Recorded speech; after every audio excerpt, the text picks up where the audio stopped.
جی، منی کا بخار تو اتر ہی نہیں رہا۔ ہمیں اس کو جلد سے جلد ڈاکٹر کے پاس لے کر جانا ہوگا۔ آپ پلیز کہیں سے جائیں اور پیسوں کا انتظام کریں۔ بہو، میں پیسے کہاں سے لے کر آؤں؟ اب تو میرے پاس کوئی ایسی قیمتی چیز بھی نہیں ہے جس کو میں گروی رکھ کر پیسے ادھار لے آؤں۔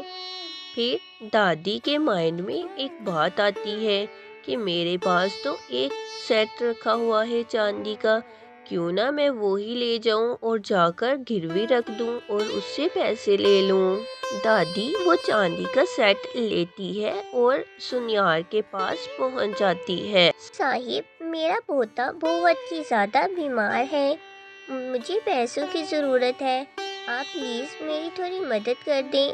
آپ تو جانتے ہیں کہ میرا بیٹا شہر کمانے کے لیے گیا ہوا ہے۔ جیسے ہی وہ واپس آئے گا میں آپ کو آپ کے پیسے واپس لوٹا دوں گی۔ ہاں ہاں کاکی، کیوں نہیں، آپ کو پیسے ادھار ضرور مل جائیں گے، مگر آپ کے پاس گروی رکھنے کے لیے کچھ ہونا چاہیے تو ہی بات بنے گی، نہیں تو آپ کو پیسے ادھار نہیں مل سکتے۔ ہاں ہاں بیٹا، میرے پاس تو یہ ایک چاندی کا سیٹ ہی ہے، میرا بیٹا بہت دور سے لے کر آیا تھا، وہ کہتا ہے کہ یہ بہت ہی زیادہ قیمتی ہے، آپ تو بیپاری ہو، مجھے دیکھ کے بتاؤ کہ یہ کتنے کا ہے۔ چاندی کا سیٹ بہت ہی زیادہ پرانا تھا جس کے اوپر دھول مٹی پڑی ہوئی تھی، مگر بیپاری اس کو دیکھتے ہی سمجھ جاتا ہے کہ یہ تو بہت ہی زیادہ قیمتی ہے، کیونکہ وہ تو ہیرے کا تھا، جبکہ دادی کو لگتا تھا کہ یہ صرف اور صرف چاندی کا سیٹ ہے۔ ارے صاحب، کیا ہوا، کیا سوچنے لگ گئی؟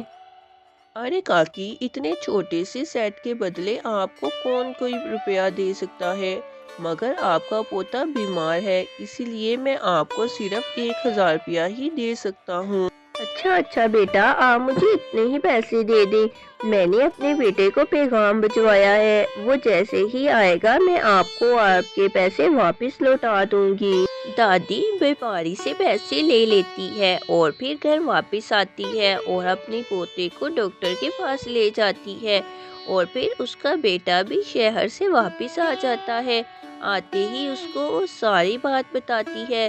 قاسم تو ان کی باتیں سن کر آگ بگولا ہو جاتا ہے۔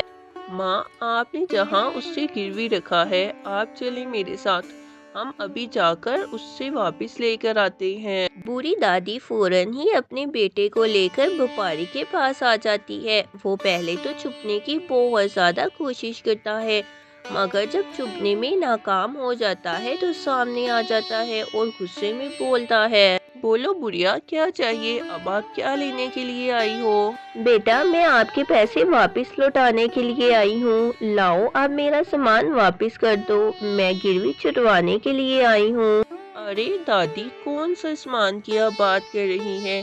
وہ چھوٹا سا چاندی کا سیٹ، اسے تو میں نے پگھلا دیا، اس میں تو صرف 500 روپے کی چاندی نکلی ہے، وہ تو کوئی آپ سے خریدتا بھی نہیں، آپ کے پوتے کی حالت خراب تھی، اسی لیے وہ میں نے آپ سے خرید لیا اور اس کے بدلے آپ کو 1000 روپیہ دے دیا، آپ وہی 1000 رکھ لو۔ ارے بیٹا، میں نے تو بولا تھا کہ میں نے گروی رکھا ہے، میرا بیٹا آئے گا تو میں آپ سے لے جاؤں گی، ابھی 2 دن ہی گزرے ہیں، آپ نے اس کو پگھلایا کیوں؟ ارے بھائی، ہمارا سیٹ واپس کرو، نہیں تو ہمیں پورے پیسے دو۔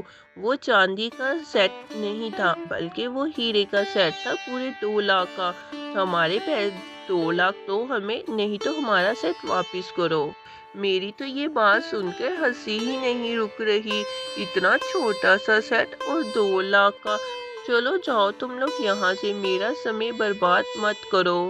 وقاص تو دل ہی دل میں بہت زیادہ خوش ہو جاتا ہے کہ مصیبت ٹل گئی، مگر وہ نہیں جانتا تھا کہ قاسم اس چھوٹی سی بات کے لیے پنچایت اکٹھی کر لے گا۔ سرپنچ جی، اب آپ ہی انصاف کر سکتے ہو، میرے پتا جی شہر سے ایک ہیرے کا سیٹ لے کر آئے تھے اور وہ میری ماں جی نے چاندی کا سمجھ کر اس کے پاس گروی رکھوا دیا، مگر وقاص کہتا ہے کہ اس نے وہ پگھلا دیا،